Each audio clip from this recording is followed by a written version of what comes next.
पूरी दुनिया जेनजी से पूछती है कि क्या है तू, और अब जेनजी पूरी दुनिया से पूछ रही है आज हम कहते तू क्या है बे? मतलब जिस जनरेशन को एक नालायक जनरेशन माना जाता है, ये बोला जाता है कि जेनजी कुछ नहीं कर पाएंगे, ना तो नौकरी इनसे सही से चल रही है, ना छोकरी इनसे खुश है।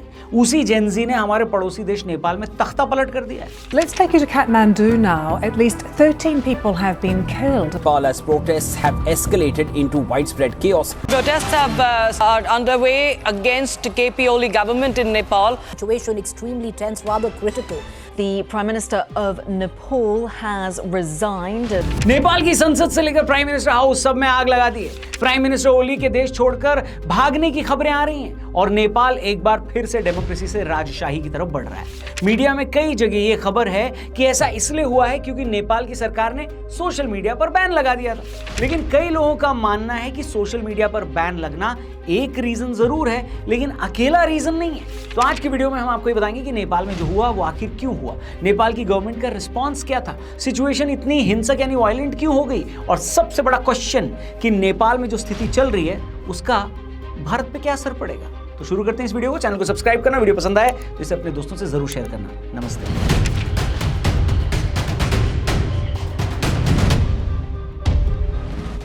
दोस्तों, नेपाल में अचानक भड़के इन प्रदर्शनों की जड़ें बहुत गहरी हैं। हालांकि मिट्टी के तेल में माचिस की तीली का काम सोशल मीडिया के बैन ने ही किया है, लेकिन वहां लगातार करप्शन को लेकर जनता के भीतर गुस्सा पनप रहा था। लोगों को लगने लगा था कि सरकार केवल अपनी सत्ता बचाने और एलीट वर्ग को फायदा पहुंचाने में लगी हुई है। बेरोजगारी और महंगाई अपने चरम पर थे।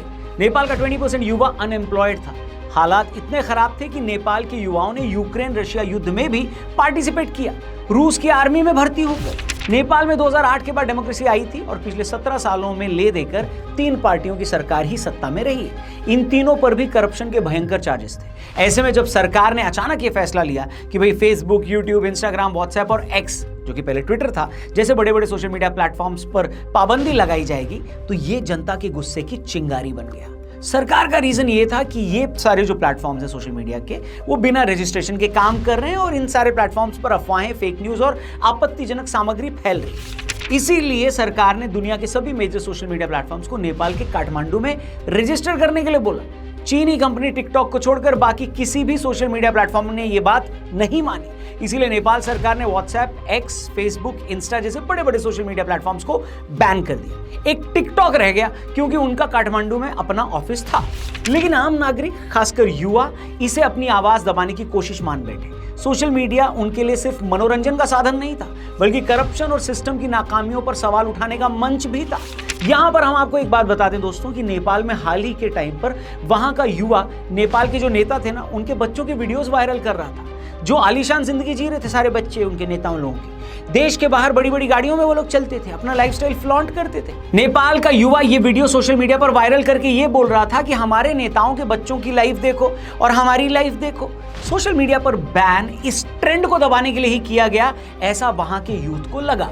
यही रीजन है कि जैसे ही बैन लागू हुआ, हजारों छात्र और युवा सड़कों पर उतर आए। वे सिर्फ सोशल मीडिया की वापसी की मांग नहीं कर रहे थे, बल्कि उनके नारों में करप्शन, राजनीतिक एलिट और अकाउंटेबिलिटी की कमी के खिलाफ गुस्सा, ये सब कुछ साफ झलक रहा था। सरकार शायद ये सोच रही थी कि लोग चुपचाप मान जाएंगे, लेकिन उल्टा हुआ। ये बैन एक एंटी करप्शन जन आंदोलन की चिंगारी बन गया। शुरुआत पीसफुल रैलीज और नारेबाजी से हुई, लेकिन हालात जल्द ही हिंसक बन गए। प्रदर्शनकारियों की संख्या इतनी बड़ी हो गई कि सुरक्षा बलों के लिए भीड़ को संभालना मुश्किल हो गया। राजधानी काठमांडू समेत कई शहरों में छात्र और युवा जो थे वो संसद भवन की तरफ मार्च करने लगे। पुलिस ने भीड़ को रोकने के लिए टियर गैस शेल्स और वाटर कैनन्स और बहुत सारे अलग अलग तरीकों का इस्तेमाल किया, लेकिन जब इससे भीड़ नहीं रुकी तो कई जगह बुलेट्स भी चलाई गई। रिपोर्ट्स के मुताबिक इन प्रदर्शनों में कम से कम 19 लोगों की मौत हुई, 100 से ज्यादा घायल हुए। यह आंकड़ा नेपाल जैसे छोटे देश के लिए बहुत बड़ा था। दूसरी तरफ प्रदर्शनकारियों ने भी जवाब में हिंसा की, कई गाड़ियों को आग लगाई, पुलिस पर पथराव किया और संसद भवन की तरफ धावा बोला। आम नागरिकों के बीच भी डर फैल गया। सोशल मीडिया बैन की वजह से गुस्सा शुरू हुआ था, लेकिन अब मामला पूरी तरह लॉ एंड ऑर्डर क्राइसिस में बदल चुका था। जैसे जैसे हालात बिगड़ते गए, सरकार पर दबाव बढ़ता गया। शुरुआत में वो अपने बैन के फैसले पर अड़ी रही, लेकिन बढ़ती हिंसा और इंटरनेशनल क्रिटिसिज्म के चलते सरकार को झुकना पड़ा। आखिरकार सरकार ने यह घोषणा की कि सोशल मीडिया प्लेटफॉर्म्स पर लगी पाबंदी हटाई जाएगी और सभी बड़े ऐप्स को फिर से चालू कर दिया जाएगा। लेकिन यह कदम भी गुस्साई जनता को शांत करने के लिए पर्याप्त नहीं था। लोगों की मांग थी कि अब सिर्फ सोशल मीडिया तक सीमित नहीं थी, बल्कि लोग भ्रष्टाचार पर, करप्शन पर भी जवाब चाहते थे। इसी प्रेशर में पहले गृह मंत्री रमेश लेखक ने नैतिक जिम्मेदारी ली, इस्तीफा दिया। उसके उसके बाद हालात जब और बेकाबू हुए तो एंड में प्रधानमंत्री केपी शर्मा ओली को भी पद से हटना पड़ा। ये नेपाल की पॉलिटिक्स के लिए बड़ा झटका था। सरकार की कोशिश थी कि बैन लगाकर डिसेंट को कंट्रोल किया जाए, लेकिन इसके उलट उन्हें पॉलिटिकल संकट का सामना करना पड़ा। आज सिचुएशन ये है दोस्तों कि नेपाल में सोशल मीडिया फिर से चालू हो चुका है, लेकिन हालात नॉर्मल नहीं कहे जा सकते। जिन 19 लोगों की मृत्यु हुई है, मौत हुई है, जिन परिवारों ने अपने प्रियजनों को खोया है, उनका गुस्सा अभी भी शांत नहीं हुआ। देश में पॉलिटिकल इंस्टेबिलिटी बनी हुई है क्योंकि प्रधानमंत्री का इस्तीफा देने के बाद अब नई सरकार के गठन और जो ये सत्ता यानी पावर का जो बैलेंस है उसकी चर्चा लगातार चल रही है। सड़क पर प्रदर्शन कुछ जगह धीमे पड़े हैं, लेकिन युवाओं का मूड साफ दिख रहा है कि अगर भ्रष्टाचार और गवर्नेंस में सुधार नहीं हुआ तो दोबारा आग भड़क सकती है। ह्यूमन राइट्स ग्रुप्स लगातार ये मांग कर रहे हैं कि पुलिस हिंसा की इंपार्शियल जांच करे और जिन अधिकारियों ने ज्यादा बल प्रयोग किया है उन्हें जवाबदेह ठहराया जाए। अब चलिए दोस्तों ये बात करते हैं कि नेपाल में जो हो रहा है उसका भारत पर क्या असर पड़ सकता है और भारत को करना क्या चाहिए। वेल, नेपाल में जो हुआ उसने पूरे दक्षिण एशिया का ध्यान अपनी तरफ खींचा है। भारत की नीति पर इसके क्या असर पड़ सकते हैं वो भी जान लेते हैं।